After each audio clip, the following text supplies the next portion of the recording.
Finishing in third for Smart Top Bullfrog Spas Honda, Justin Brayton.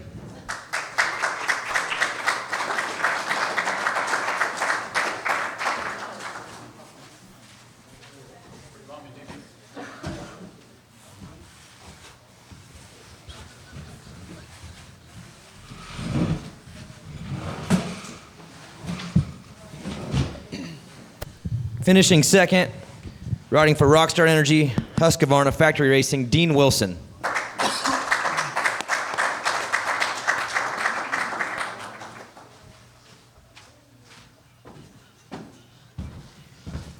And your winner, riding for Red Bull KTM, Marvin Musquin.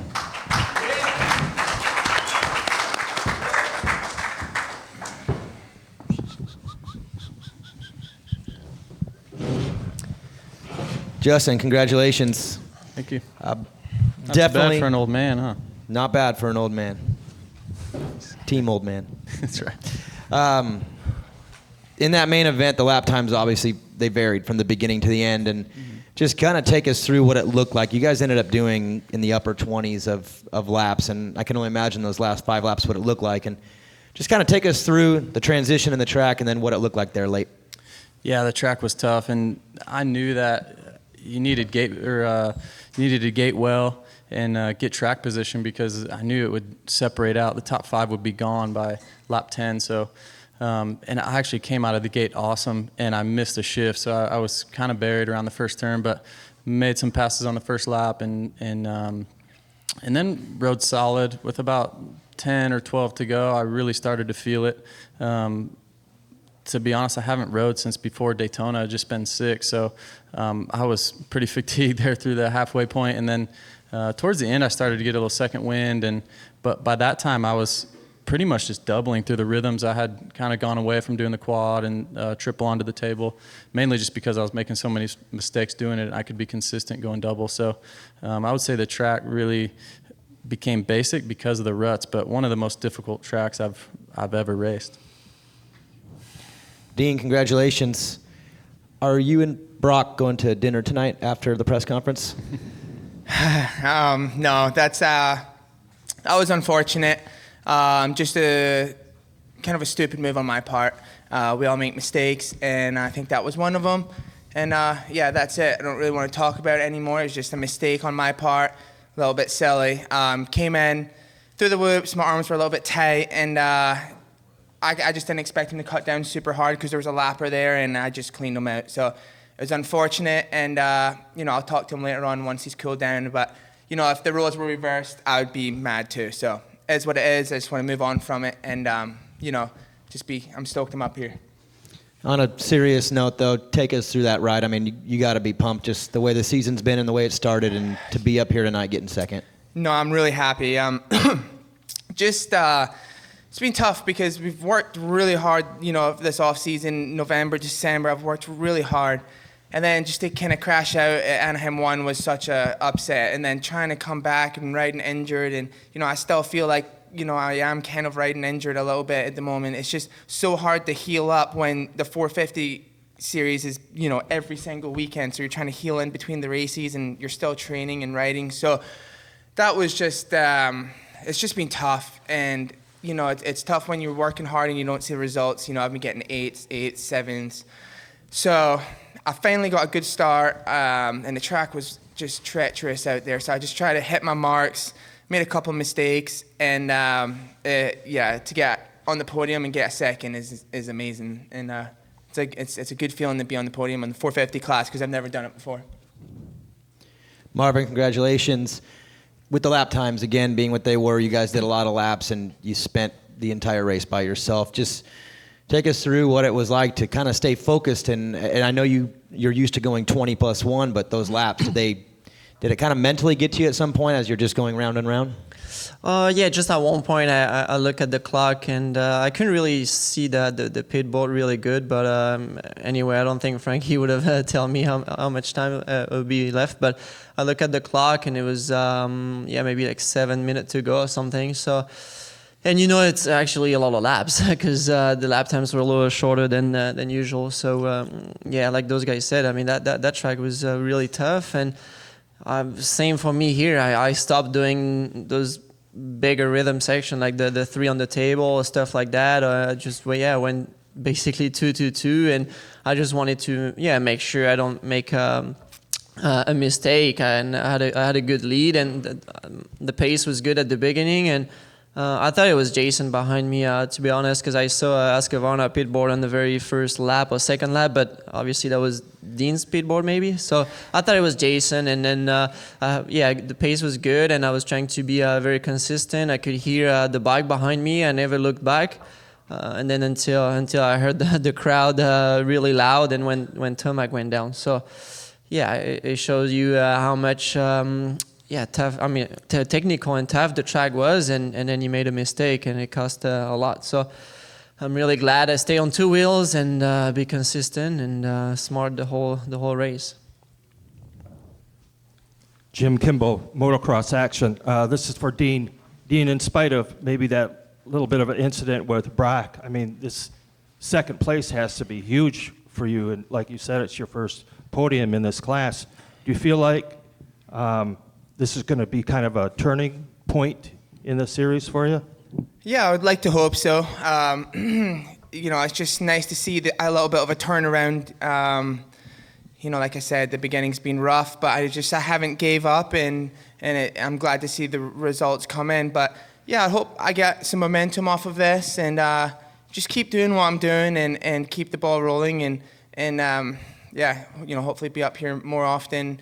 That's what I wanted to be doing, at the beginning of the season. So, it's nice to be up here. I don't really know what to do. I've mumbled my sponsors up there and everything. So it's nice to be up here. Michael Antonovich with Transworld Motocross. This is for Justin. I mean, this has been a very good streak. I think almost every week we've talked to you, and it's been a really good result. Mm-hmm. Riders talk about how after they have one good finish, there's this breakthrough, and then everything comes easier. What is it that's coming easier? Is it a mental hurdle? Is it knowing what pieces need to be put together? Because it's kind of unusual for a guy all of a sudden just to come on now. Yeah, I think even if you look back at Anaheim 1, I mean, I led the first heat race of the year and nearly won it. And Barsha ended up winning. I got second.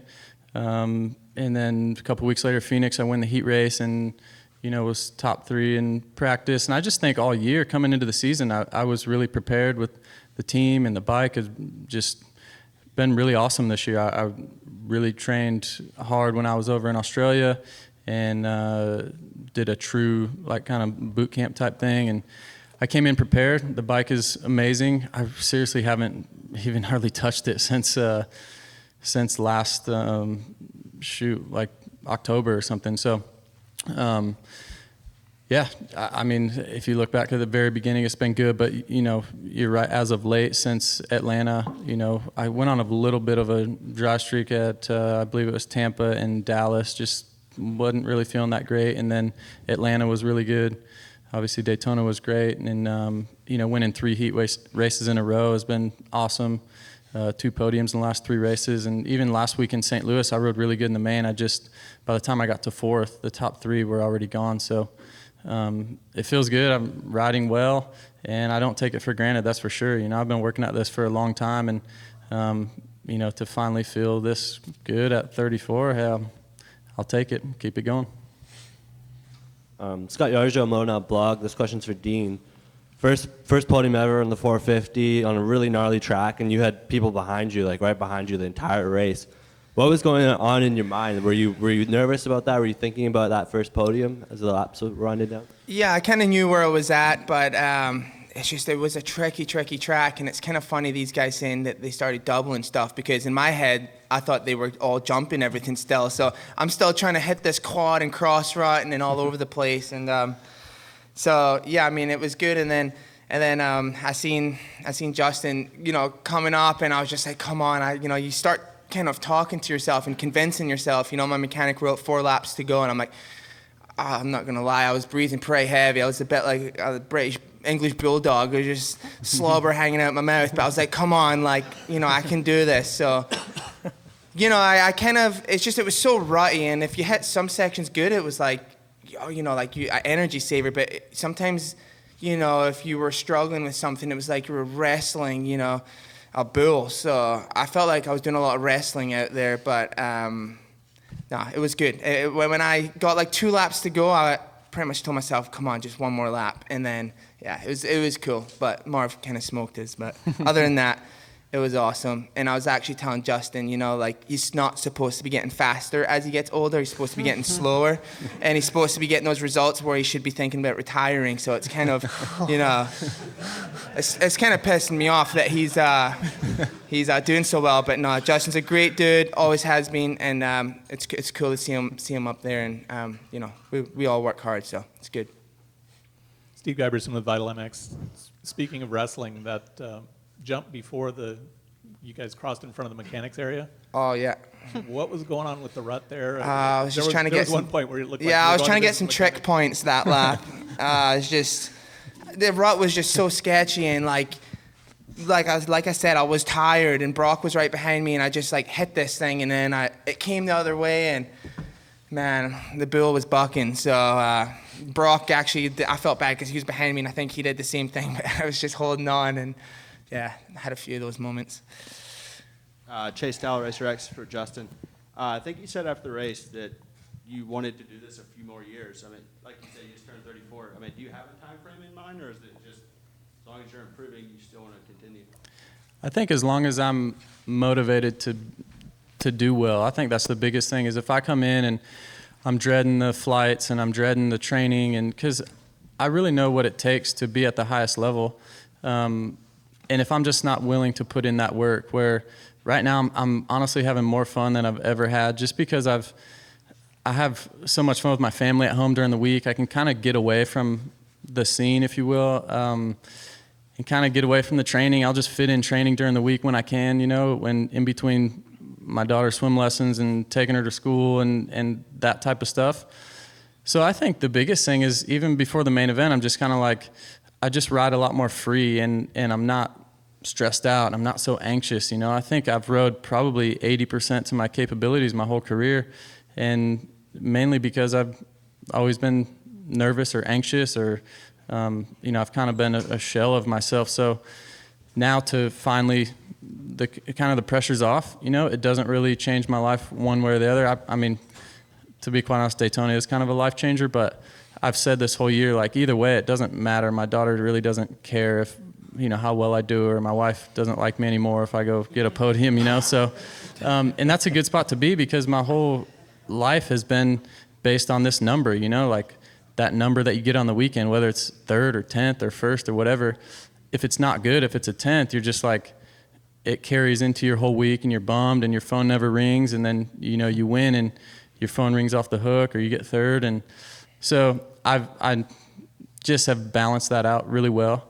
Going into this year, I didn't really know. All my contracts are up at the end of this year, and I was kind of like, look, if I'm enjoying it, I'm going to keep going. If not, then we'll just see what happens. But as of now, I don't really see an end in sight. You know, I think I'll probably commit to another 2 years and go from there. I really think I can be competitive and keep doing what I'm doing. Justin, did you say after Daytona your wife didn't like you anymore? She may like me a little more. A little bit? That, yeah. No, that's what's cool is like, I walked in the door and it was like kind of just a weight off everyone's shoulders, you know? Like, she knows how hard I work and how much goes into that. And everyone in this room knows how much goes into this, for even the 12th place guy tonight. And, you know, like right after the race, I told Dean, I was like, man, I really wanted to pass you, but part of me didn't, because I'm so excited for you. Like, it's really cool to see like a story like his, you know, not giving up, and now he's second. I didn't realize it was his first 450 podium. That's awesome. So I think it's a testament to a lot of people that you just don't give up and try not to carry that weight around with you all week, which is really tough to do, because I did it for 8 years. But yeah, I think it's great, and yeah, she didn't like me much more. Marvin, did your wife like you more after winning Monster Cup this year? That's not fair, she said. No, I mean, yeah. I don't know what to say, but like, to be honest, I mean, It was already maxed out. It was Yeah, to the max. Maybe more. Okay. Zach Worrell, Indy Star. Two questions, both from Marvin. First, so you were, fast earlier today in qualifying. Led from the start, 29-second margin of victory. How big is this win for you from that standpoint? Kind of dominating today. Well, to be honest, I've been waiting for that win, and for a long time. Last one is Anaheim 1, and I felt like I was riding better and better after I got that shoulder, dislocated shoulder at Houston, and then I was getting better and better, and I thought Daytona was gonna be a good main, but until I crashed. You. So, Thank you. I know you thanked me already. Yeah, but that's racing. But like I said, I feel like I'm definitely capable of winning. But you got to put everything together, and that's not easy. And then today it was just it was good. To be honest, I mean we got the bike better this weekend, and that last practice. I know the track was better because they fixed it, but I was riding like really smooth and I was the fastest and by a little bit too. So I was really happy, and I just needed a good start and race my own race. That was awesome. Obviously, you can say Tomac crashed, but he was still behind me, and I was ready for a battle. And that's a bummer for the fans to see that, but. I take it. I was up there and riding my own race. And to be honest, when Tomac went down after that, it was a big gap, and it's hard to keep pushing. But at the same time, you don't want to make mistakes. And like I said, I played safe until the end. And you alluded to it a little bit, but after Tomac crashed, you realized that what was going through your mind for the rest of the race? Well, it was like, okay, now I'm leading by a lot, but it's still a long race. Are you listening to me? Or? No, but when you went down, I mean, then I had a big gap, and I was like, okay, now you leading by a lot, but it's not finished. You still have maybe over 10 minutes to go, and that's a long main and a lot of laps. So, it was not easy, but in my head, I'm like, man, why it has to be like so easy to win sometimes? I mean, to be honest, like sometimes you fight so hard for a second or third, and sometimes like you win like tonight and with such a big lead. And it happens to me, quite a bit back in 250s and sometimes also on the 450. My first win in Dallas last year was just one of the easiest main ever. So. Yeah, it's crazy. Never happens. It doesn't happen all the time. So we'll take it today. And then a question for all three of you. Chris and Slack with Motocross Performance. Obviously, you guys are going to ride whatever track is built, whatever track is in front of you. But for you guys, the track changed fairly decently between your first qualifying and your second qualifying. How did that kind of adjust your specific, lap and race for you? We kind of knew the track was going to break down quite a bit, but I honestly think the track crew did an awesome job today. They really took the time to make it good. And even before our main event, I thought the track was really good. I mean, we could race it from lap one. It's just, when we do that many laps, 27 laps is just, I think that's how many we did, but, same St. Louis last week and Indy here, just 27 laps with 22 450s on the track is just never going to hold up. So, especially with dirt like this. But I think they did a great job. So, hats off to them.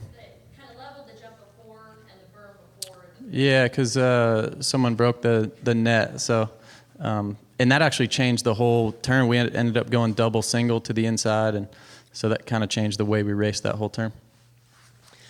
Well, like Justin said, they did a really good job, and I talked to them, after the main, and I really thanks them for their work, because some of the jumps, the finish line jump, but also the big triple. I mean, if you leave all the ruts on the first few laps when everybody's together, it can be really dangerous. So it's really good that they fixed that, and it makes it safer for all of us. I mean, they're not going to rebuild the whole track, but some of the jumps you can leave all the ruts because they're not as big as a big triple or finish line jump. So, yeah, I think we're lucky to have those guys, and they put in a lot of work even in between main events and heat races, make the track safer and better for racing. Yeah, I think Dartworks did an awesome job. Going into this race, it's going to be soft and rutty, and what was actually kind of interesting to me was when I walked the track, the whoops were very pushed. They were almost looked like they were built backwards. They were quite flat, but I mean, they were still super tricky in the main. You try to ride the main rut in the middle, and you're like, it's like a balance beam, and then the other side it's little kickers. So I thought it was cool that they didn't just build some gnarly whoops and then they would have just been super sketchy. So I think they did a great job. They put the time in, and it's just a track that gets rutty, and they did the best with what they had. So thanks to those guys. Aaron Beard, JeffGluck.com. Weird as I have to say. I have two questions for Marvin. First of all, you've been a top 5 machine for the last 2 months, but we hadn't seen you get a victory since Anaheim won. Does that make this one a little more special to you to finally kind of get over the hump when you've been so close? Yeah, for sure. It feels great. Like I said earlier, I've been waiting for that one. But yeah, the other guy's been riding really well, and you got to put everything together, a start and a 20-minute main event.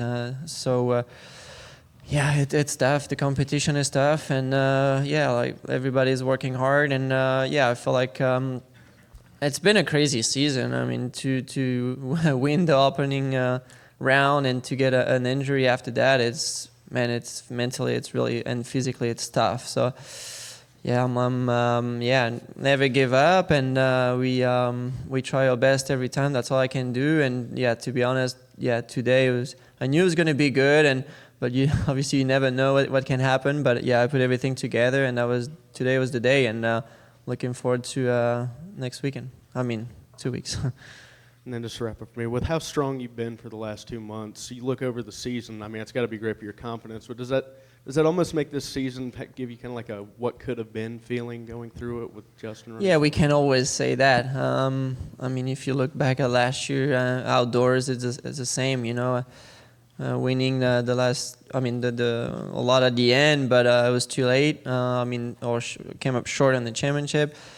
This season has been crazy. A lot of guys got injured, and then I got injured the second round, and I was far back in the championship, and then I came back. Other guys got injured, and I know it can be easy to say, oh, the guys got injured. That's why I came back so good in the championship, second place. But it happened to me at the beginning also, and right now I'm feeling really, really good, and I show it on the track.